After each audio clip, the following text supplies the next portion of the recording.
PILO.pl. That's Poland. So I click it, and it's this guy in Poland who's trying to be a retailer in Poland. So he's hooking up to all the CD outlets here and stuff. So he's got Dead Rock Stars on his website, because if you buy it from him in Poland, he'll order here, he'll get it. But you know the saddest part? Like, no one's bought them. So I'm thinking, I can't even sell a CD in Poland. I mean, like, how pathetic is that? But I give them away. They also make beautiful coasters for Mother's Day.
Thank you.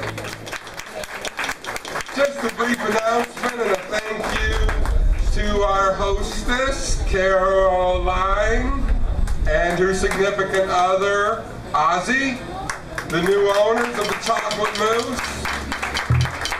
So be nice to them. Remember, be nice to them and they'll be nice to you. Yeah.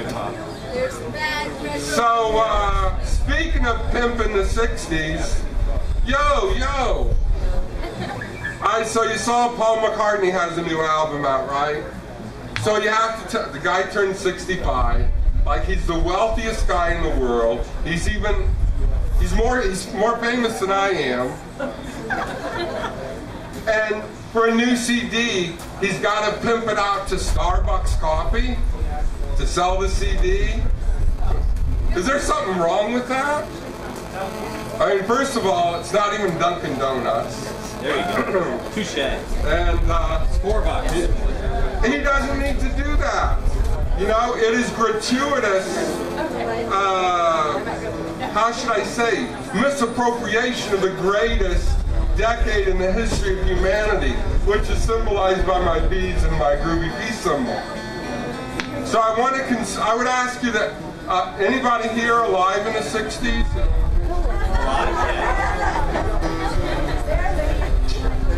Am I wrong that it was not the coolest decade that there ever was? Yeah. I mean, like, would you want to relive the 80s? No, of course not. But I submit, you know, we are killing it. Just an example, you know, the 60s, you don't have to sterilize it. It was what it was. We were what we were. You know, take my friend Evan here. Please. You got dragged into that one. For those of you who were lucky enough to catch us on FM radio, Evan and I were performing one of my songs called Reefer Charlie, which is, if you're very lucky, we might do it tonight. And the DJ said to us, you know, he hoped he wouldn't get calls because, you know, it was like a song about drugs, because it was called Reefer Charlie. But it's really hard to talk about or reference the 60s without, like, drugs, sex, alcohol, music. You know, it's hard. It's hard. Sometimes we just oversell. And a perfect example of how we try to clean up the 60s. For those of you who have been in my home, you will know I have on display 2 Abbey Road posters. One, a big mama, it's like 6 by 5 or something in my music studio. And the other one is a mere meager 2 by 3 in the powder room, which is decorated with Beatle pictures. That's where we go when we want to meet the Beatles. However, although they are both copies of the Abbey Road album, the cover, there is a significant difference between the two. Does anyone other than my daughter know? Let me put it this way. Does anybody give a crap? The original, if you go home and look at your Abbey Road albums, hey dude! No, it's Hey Jude. Oh, that's Hey Jude? You'll notice that as Paul is making his way across the street, he's got a cigarette in his hand. Don't tell me. If you look at the posters they're putting out today, they have photoshopped the cigarette away. So, I mean, like, we don't want anybody to know that, like, in 1970, Paul smoked cigarettes.